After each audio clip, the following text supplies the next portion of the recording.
কি ভাবলা? সবকিছু কি ঠিক করে নেওয়া যায় না?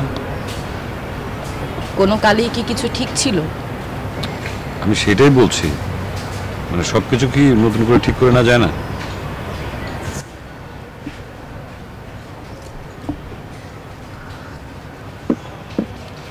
মামা, চায়ের চিনি অনেক বেশি, একটু চিনি কম দিয়ে একটা চা দেন। হ্যাঁ,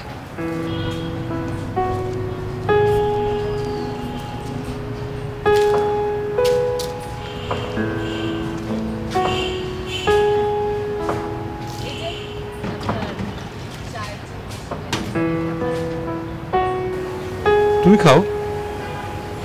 কি আপনার চায়ে চিনি বেশি হওয়াটাই আপনার একদিনের ঘটনা আমাকে মনে করিয়ে দিল। কোন ঘটনা? আপনার মনে আছে আপনি চা চেয়েছিলেন, ড্রয়িং রুমে বসাচ্ছিলেন, আমি চা এনে দিলাম, চায়ে চিনি বেশি হয়ে গিয়েছিল দেখে আপনি খুব বাজেভাবে আমার সাথে রিঅ্যাক্ট করেছিলেন। অথচ এখন দেখেন ঠিকই কিন্তু বুঝিয়ে বললেন। আসলে বুঝিয়ে বললেও হয়, সেটা আপনি তখন করেননি। আসলে পরিবেশ, পরিস্থিতি, বাস্তবতা এগুলো তো সবার একরকম থাকে না, এগুলো তো চেঞ্জ হয়, তাই না? সেই আপনি বলছেন না আমি কি ভাবছি, আমি আসলে কিছু ভাবছি না। আমার ভাবনাগুলো এখন সব আকাশে মেঘের মতো, এই রোদ, এই ছায়া, সবই পরিস্থিতি। তার মানে আমি কি ধরে নেব, আমাদের এই সমস্যার আর কোনো সমাধান হবে না? আর তো মাত্র 10 দিন আছে বাকি, জানি না কি হবে। আমি জানি, আমি শিওর হবে, কারণ আমি আগের চাইতে তোমাকে এখন অনেক বেশি মিস করি। আমি মিস করি না, আমি চাই মিস করতে, কিন্তু মিস করি না। এই যে আপনার এখনকার স্যাক্রিফাইস, সরি বলা, আমাকে প্রায়োরিটি দেয়া, এগুলো দেখে মনে হয় যে আপনাকে মিস করি, কিন্তু ভেতর থেকে আসে না। আমি কি করবো বলেন? আমি বললাম তো, আমি শিওর আসবে।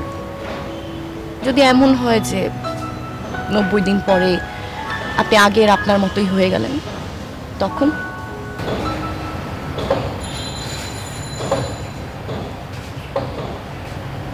এই আমাদের অফিসের রিপন ভাই, মানে সব দেখলে পরে খুব খারাপ হয়ে যাবে, উনি লোকটা খুব সুবিধা না। আমি যাই।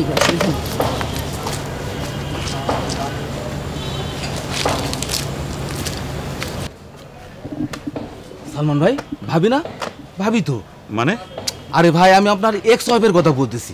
হায় রে ভাই, আপনার ডিভোর্স হয়ে গেছে, এর মধ্যে ওর তলে তলে মিলমিশ হয়ে গেছে। ভালো ভাই, খুবই ভালো ভাই, আমি খুব খুশি হয়েছি ভাই। ওই দিন তো মিশে আপনি আমার উপর রাগ করে ফেললেন। আরে ভাই, আপনার লোক বলে আমি চাচ্ছিলাম যে আপনাদের দুজনের মধ্যে মিলমিশ হোক, সংসার করে, সংসার হোক, সন্তান হোক, ছেলে ফেলে খুশি শান্তিতে থাকবে। আপনার কথা শেষ হয়েছে? আরে ভাই, কথা শেষ তো। আপনি তো ভুল করছেন, উনি আপনার ভাবি না। ভাবি না মানে? উনি অন্য মহিলা। আরে ভাই, আপনি তো আমার হাইকোর্ট দেখাইলেন, আমি ভাবিতে চিনি না। আচ্ছা আপনি বলেন তো, অফিসে 2বার ভাবি গেছে না? আমি চা খাইছি না। আপনি চা খাবেন? চা বলে খাবো, মিষ্টি খাবো রে ভাই, মিষ্টি খাবো, বিরিয়ানি খাবো। মামা, ওনাকে এক কাপ চা দেন তো।